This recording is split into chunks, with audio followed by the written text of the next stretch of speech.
이어서 한번 진행을 해보도록 하겠습니다. 소방활동구역의 설정부터 한번 볼 텐데요. 이 소방활동구역이라는 것은 무엇이냐? 제가 아까 예를 들어서 범죄 드라마 말씀드렸었잖아요. 그쵸? 이 범죄 드라마를 보시면은 사건 현장에 이제 노란 색깔 선 같은 게 이렇게 쫙 쳐져 있어요. 그쵸?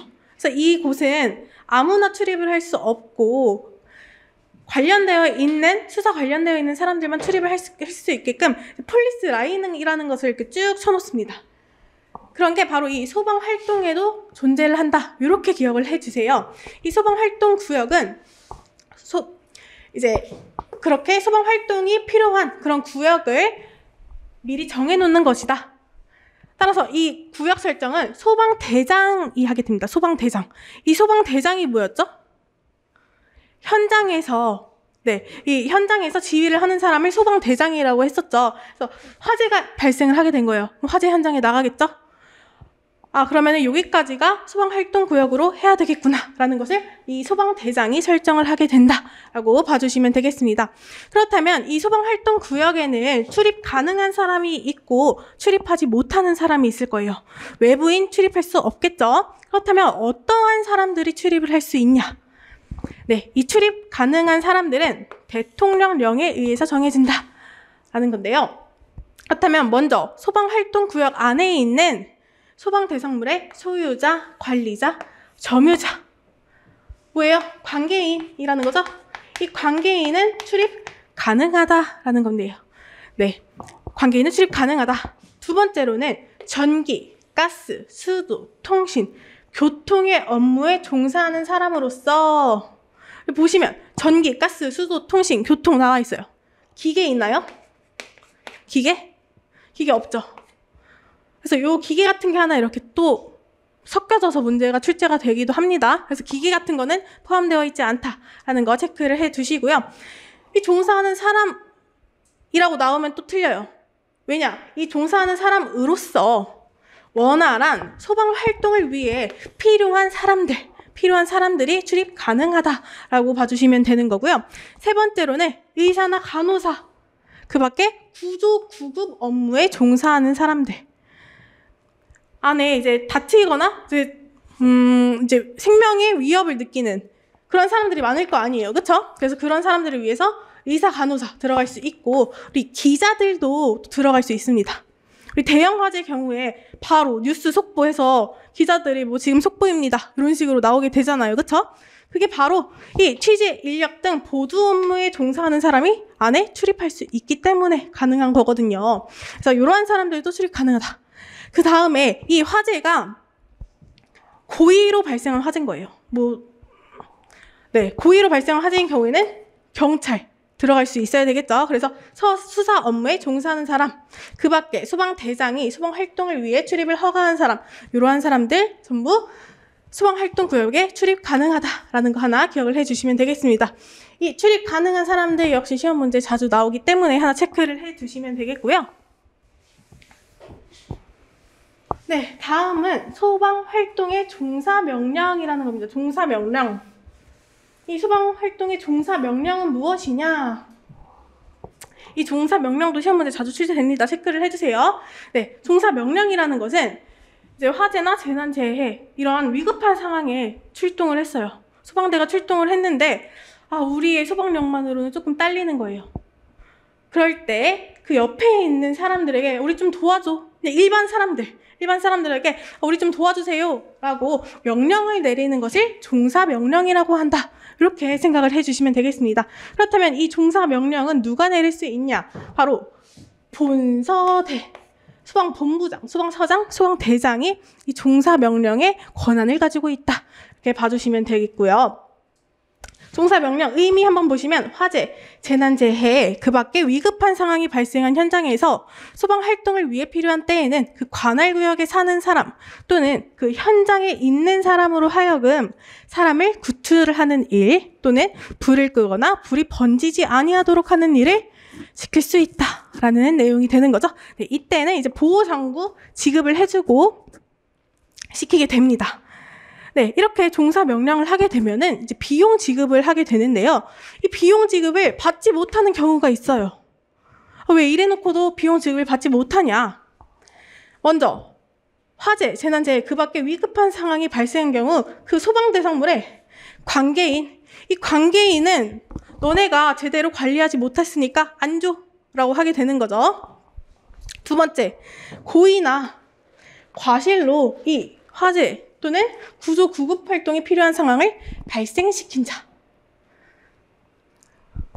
세 번째로는 화재, 구조 구급 현장에서 물건을 가져간 사람. 네, 도둑이죠, 도둑. 그렇죠? 그래서 이런 사람들은 비용 지급 받지 못한다. 그러면 이 비용 지급은 누가 해주냐? 바로 시도지사가 비용 지급을 하게 된다라는 내용이 되겠습니다. 네. 그 다음은 이제 강제처분에 관한 내용이에요. 이 강제처분 역시 종사 명령과 동일하게 그 권한은 누가 가지고 있냐? 바로 본서대가 가지고 있습니다. 본서대. 소방본부장, 서장, 대장이 되는 거죠. 이 본서대가 가지고 있다. 이 사진 옆에 뭐예요? 그냥 일반 차죠, 차. 그쵸? 그리고 얘가 소방차예요, 소방차. 소방차가 지나가야 되는데 이 진입을 가로막고 있는 이런 차가 있는 경우에는 얘를 제거하거나 이동시킬 수 있다라는 겁니다. 이것 외에도 이제 화재 활동 또는 이제 응급 구조 구급 활동을 할 때 이런 것뿐만 아니라 필요한 경우에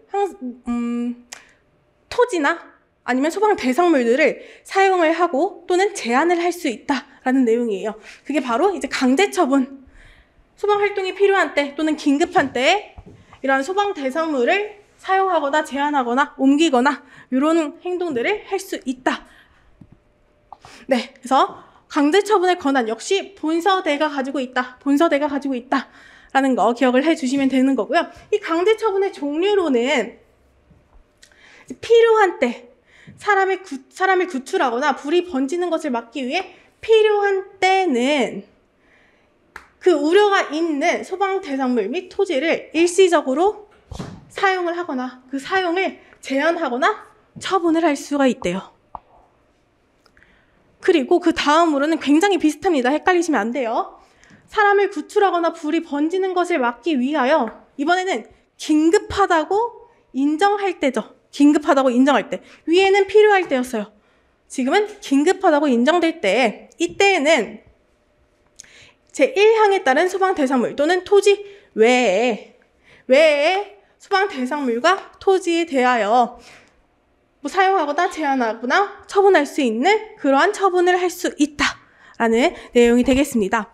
네, 이제 세 번째가 바로 그 사진이에요. 소방 활동을 위해 긴급하게 출동한 때에는 소방 자동차의 통행과 소방 활동에 방해가 되는 그런 주차, 정차된 차량 및 물건 등을 제거할 수 있다. 제거하거나 이동시킬 수 있다. 네, 이게 바로 강제처분에 관한 내용이 되겠습니다. 그 다음으로 피난 명령인데요. 피난 명령은 굉장히 쉬워요. 화재나 재난재해가 발생을 했어요. 그럼 그 현장에서 빨리 사람들이 대피를 해야겠죠. 그래서 일정한 구역을 정해놓고 그 구역에 있는 사람에게 그 구역 밖으로 빨리 나가세요 라고 하는 피난 명령을 내릴 수 있다라는 내용이 되겠습니다. 이 피난 명령 역시 본서대가 권한을 가지고 있습니다. 그럼 계속해서 본서대가 권한을 가지고 있는 그러한 명령들이 나오게 되는 거죠. 네, 다음으로는 위험시설 등에 대한 긴급조치예요. 보시면 화재 진압 등 소방 활동을 위하여 필요한 때에는 소방 용수 외에 댐, 저수지 또는 수영장 등의 물을 사용을 할 수가 있대요. 이 말이 무엇이냐? 화재 진압하기 위해 물 필요하죠. 근데 물을 필요하면은 그 주변에 소방 용수 시설을 이용을 하면 되잖아요. 그쵸? 소화전, 저수조, 급수탑. 근데 얘네들 물도 다 떨어지거나 근처에 없는 거예요. 이 경우에는 주변에 물이 많은 곳을 찾다가 댐 또는 저수지, 수영장 이러한 곳으로부터 물을 공급받아서 사용을 할 수 있다. 네. 그리고 수도의 개폐 장치 등을 조작을 할 수가 있다라는 내용이 되겠습니다. 그 다음으로는 이제 화재 발생을 막거나 폭발 등으로 화재가 확대되는 것을 막기 위해서 우리 화재 현장 주변에 가스시설 또는 전기시설 아니면 유류시설이 있는 거예요. 이러면 뭐 전기나 가스, 유류를 통해서 화재가 더 번질 수가 있겠죠. 그래서 이런 경우에는 위험물질의 공급을 차단을 시키는 조치를 할 수 있다라는 거예요. 이게 바로 위험시설 등에 대한 긴급조치고요. 피난명령권자가 아니죠. 그래서 이러한 긴급조치 명령권자 역시 본부장, 서장, 대장이 된다라는 겁니다. 그러면 이 본서대의 네 가지를 알 수 있는 거죠. 가장 먼저 뭐 있었어요? 종사명령이라는 게 있었고요. 그 다음으로는 강제처분. 세 번째, 피난명령. 네 번째는 위험, 시설 등에 대한 긴급조치. 이 네 가지의 경우 본서대가 권한을 가지고 있다. 이렇게 체크를 해 두시면 되겠습니다.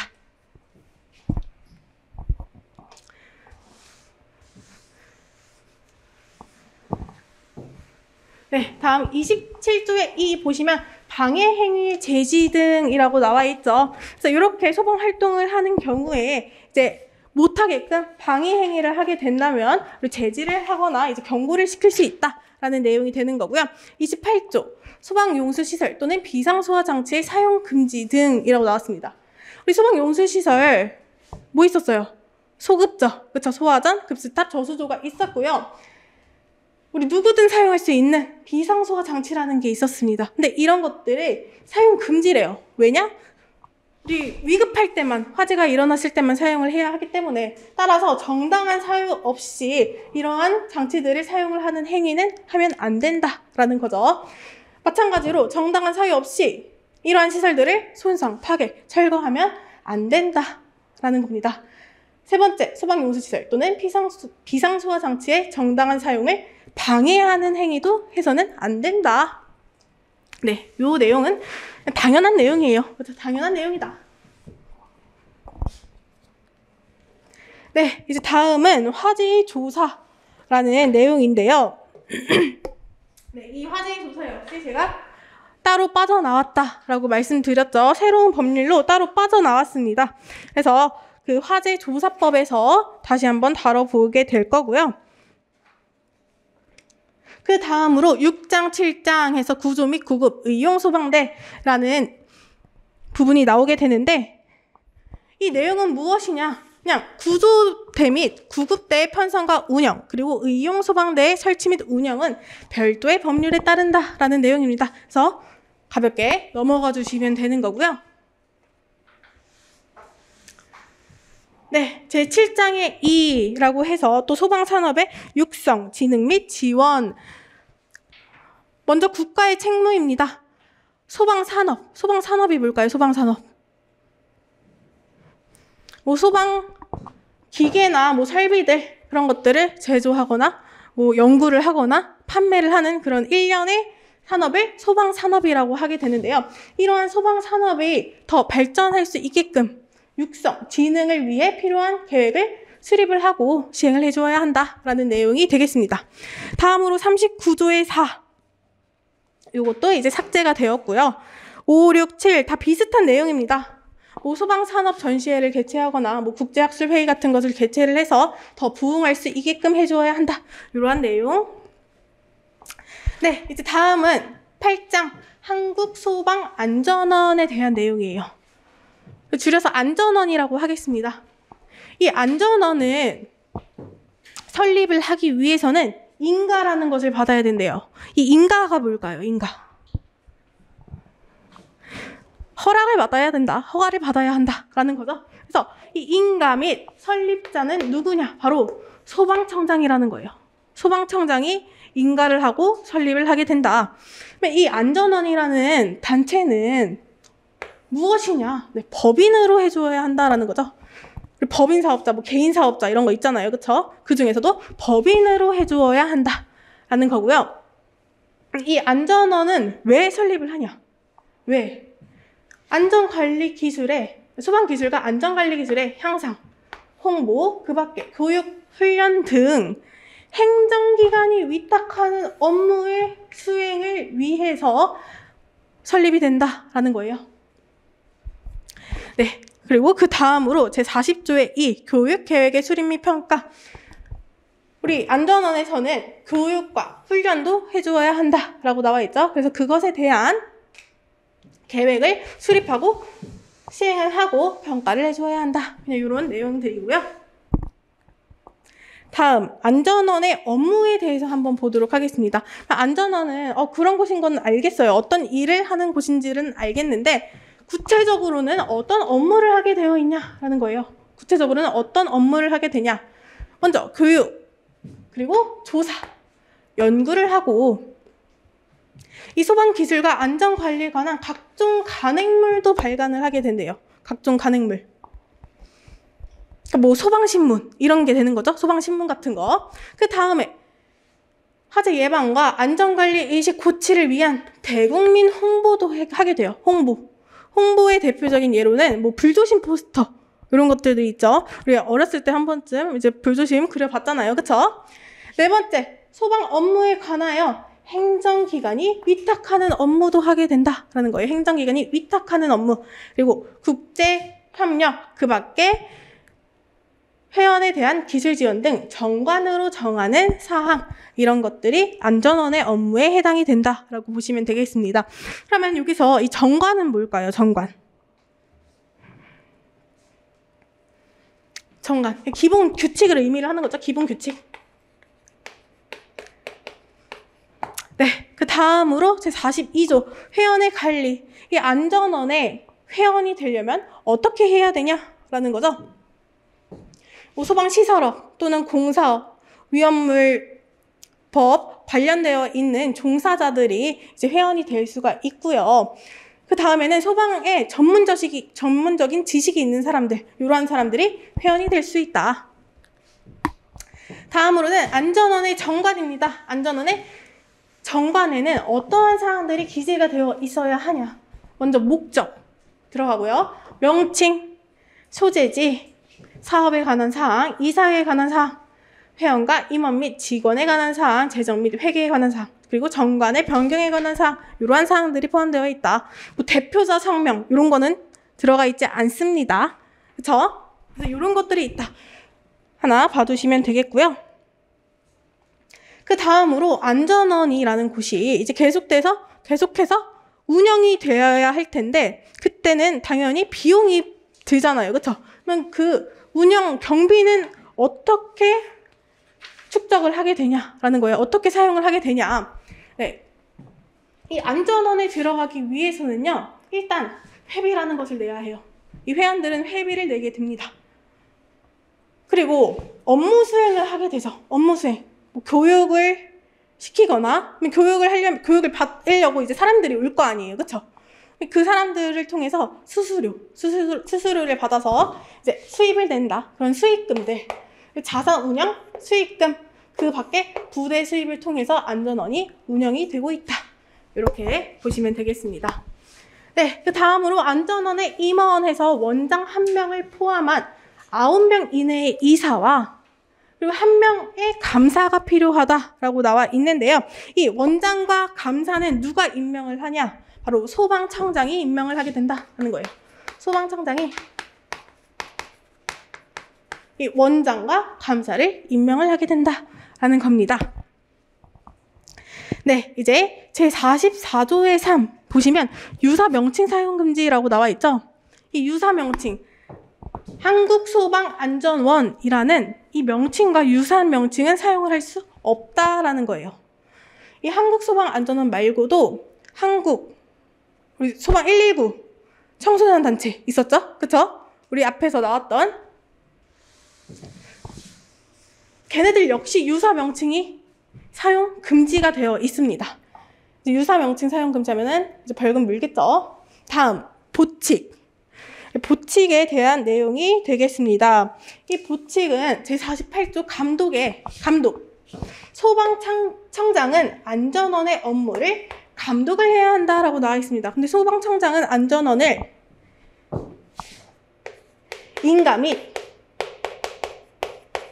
설립도 하게 됐었죠. 그쵸? 인가, 설립, 그리고 감독 다 소방청장이 한다라는 거예요. 그리고 이 소방청장은 그 권한의 일부를 대통령령으로 정하는 바에 따라서 시도지사 또는 소방본부장, 소방서장에게 위임을 할 수가 있다라는 내용이 되겠습니다. 네. 이제 49조의 이 손실보상에 관한 내용인데요. 이 손실보상도 시험에 자주 출제가 되는 부분이죠. 이 손실보상은 누가 해줄까요?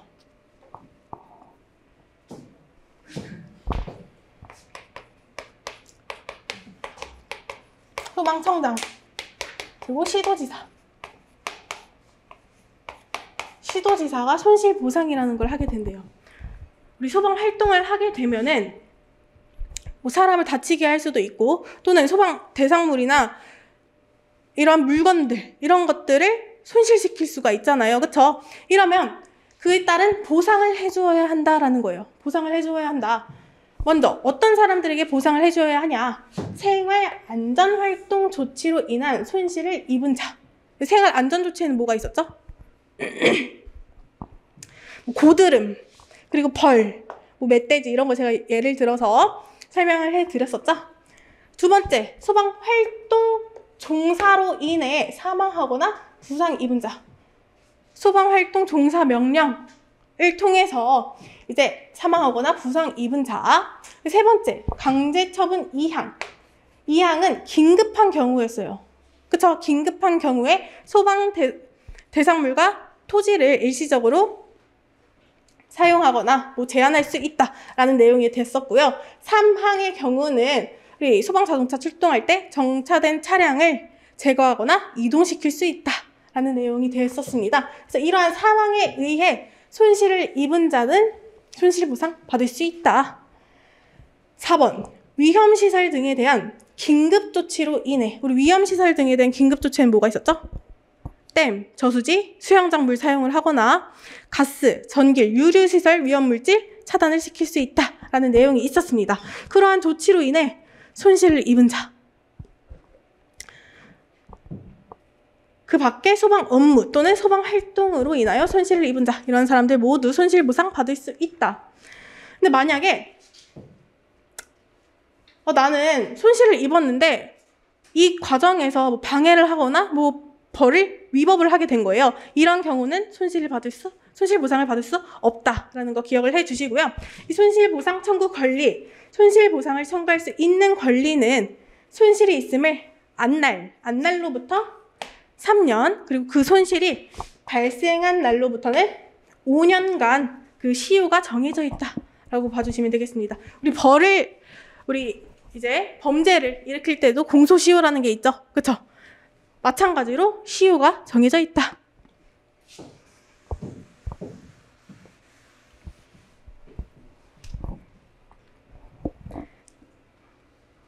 네, 다음은 지급 절차 및 방법에 대한 내용입니다.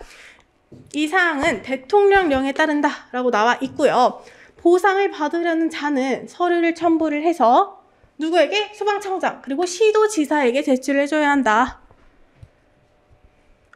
그리고 이 소방청장은 특별한 사유가 없는 경우에 이 청구서를 받은 날로부터 60일 이내 지급 여부 및 보상 금액을 결정을 해줘야 하고요. 이 결정을 했어요. 그러면 이 결정일로부터 10일 이내에 청구인에게 통지를 해줘야 합니다. 그 다음으로 이 통지한 날로부터 30일 이내에는 보상금을 지급을 해줘야 한다라는 거죠. 누가? 소방청장, 시도지사가. 네. 그리고 손실보상심의위원회라는 게 정해져 있는데요. 역시 대통령령에 따르게 되고요. 이 손실보상위원회는 원장 1명을 포함하여 5명 이상 그리고 7명 이하의 위원으로 구성되어 있다. 5명 이상, 7명 이하다. 그리고 임기는 2년으로 하며 한 차례 연임도 가능하다. 우리 이제 2년 끝나도 한 번 더 할 수가 있다라는 내용이 되는 거죠. 네. 그 다음으로 우리 안전원의 업무 중에서 행정기관이 위탁하는 업무라는 업무가 있었어요. 그렇죠? 거기에 포함이 되어 있었죠. 이렇게 행정기관이 위탁하는 업무에 종사하는 안전원의 임직원은 뭘로 본다? 공무원으로 본다 라는 내용이 되는 거고요. 이렇게 가볍게 한 줄로 나와 있는 거는 그냥 보고 그냥 넘기시면 됩니다. 이런 것들이 그냥 있다 정도만 알려드리는 거예요. 네, 이제 마지막 벌칙에 대한 내용이죠. 벌칙. 벌칙 보시면 제 50조 5년 이하의 징역 또는 5천만 원 이하의 벌금이라는 부분이 나오게 됩니다. 이 5년 이하의 징역 또는 5천만 원 이하의 벌금이 벌금 부분에서는, 그러니까 소방기본법의 벌금 부분에서는 가장 많이 나오는 내용이에요. 먼저 소방지원활동. 우리 소방지원활동은 뭐가 있었어요? 산불. 그리고 제가 이태원 참사를 예를 들어서 설명을 해드렸었죠.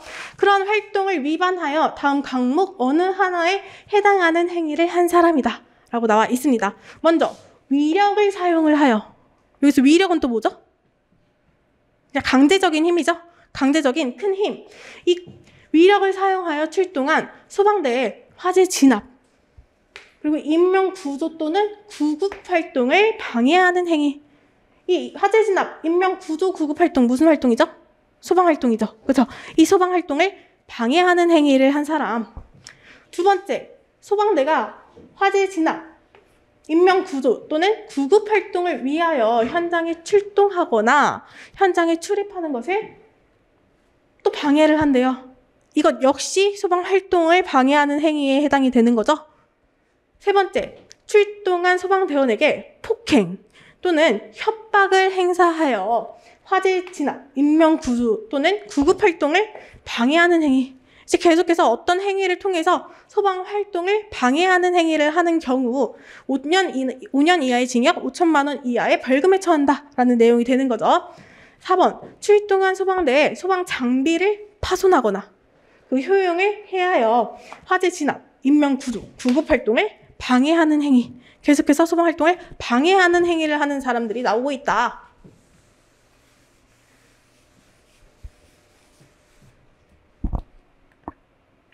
네.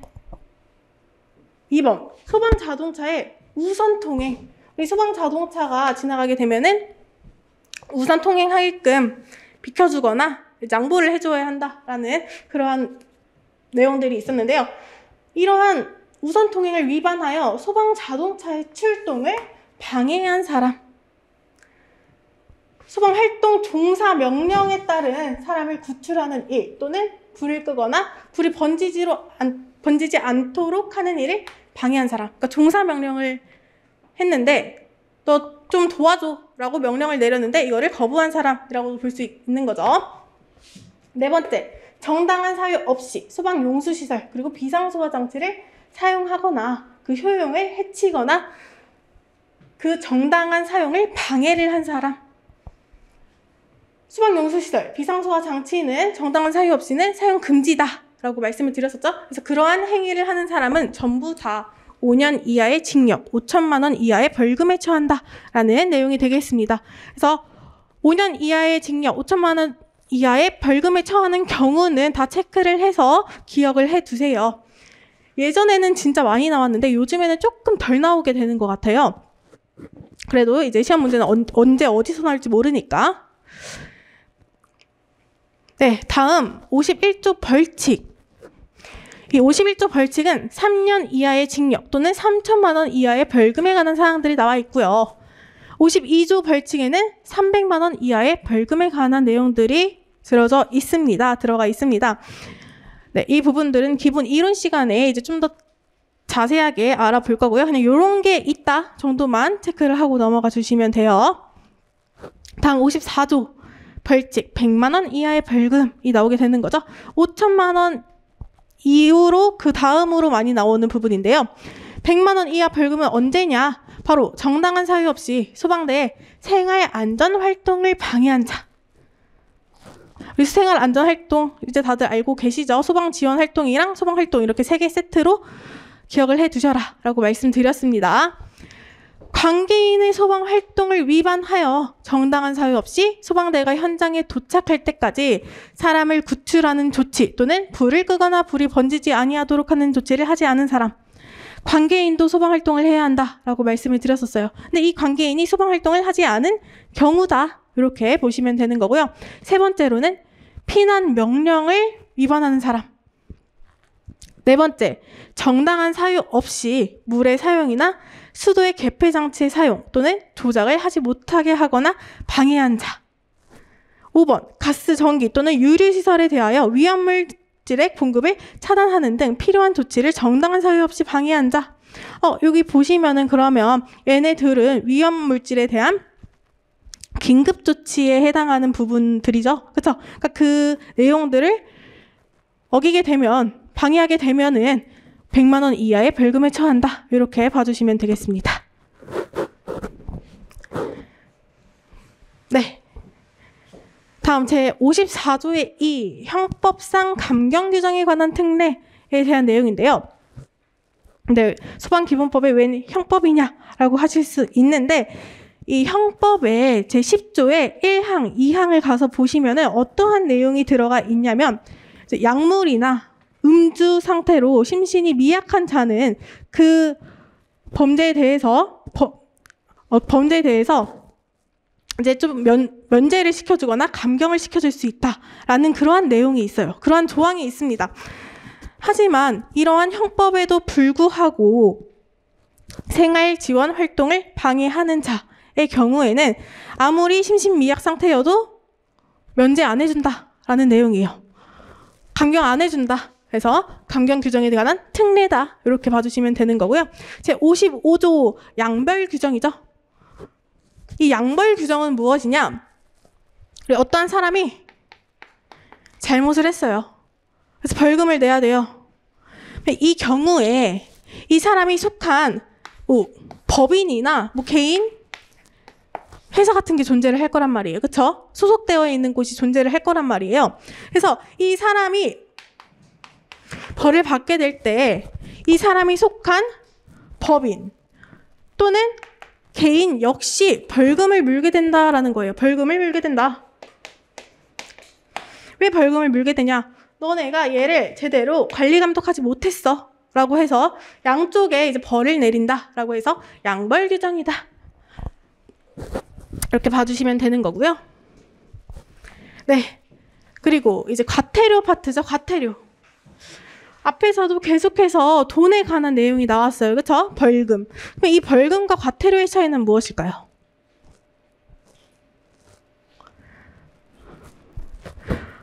둘 다 돈 내라는 건 똑같잖아요. 그렇죠? 근데 이 벌금의 경우는 정가가 남아요. 정가가 남습니다.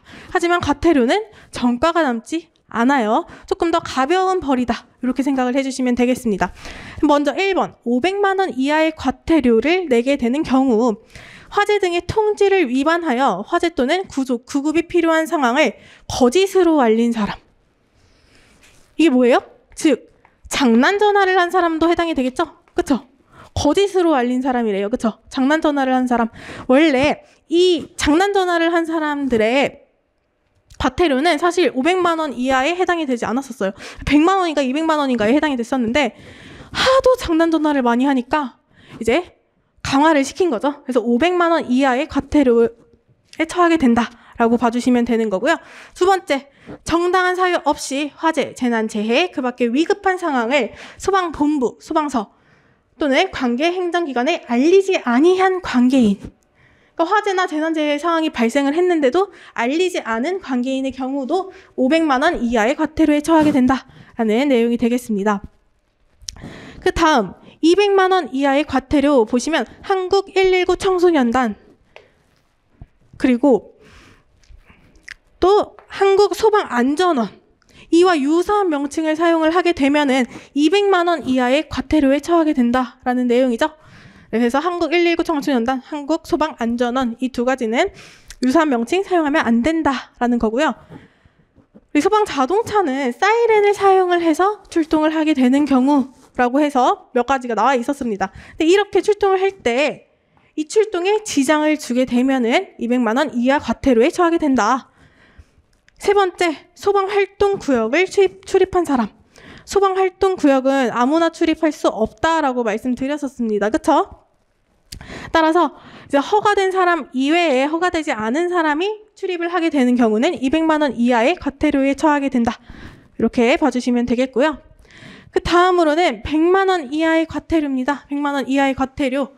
전용 구역에 차를 주차하거나 전용 구역의 진입을 가로막는 등의 방해 행위를 한다는 100만 원 이하의 과태료에 처하게 된다. 그리고 57조 보시면 57조는 20만 원 이하의 과태료에 대한 내용이 나와 있는데요. 이 부분도 굉장히 많은데 이제 그 부분은 조금 더 자세하게 기본 이론 시간에 알아보도록 할 거고요. 네, 오늘은 이제 소방기본법 여기까지 다 알아봤습니다. 네, 소방기본법 어떠셨어요? 그렇게 어렵진 않으셨죠? 제가 쉽게 준비한다고 쉽게 준비했는데 네, 그렇게 어렵지는 않으셨으면 좋겠습니다. 네, 이제 이어서 우리 다음 시간에는 이제 화재 조사부터 알아보게 될 거예요. 공채에는 화재 조사가 빠져 있다고는 하지만 그래도 혹시 모르니까 같이 한번 알아보도록 할 거고요. 네, 그러면은 오늘 여기까지 수고 많으셨습니다. 네, 감사합니다.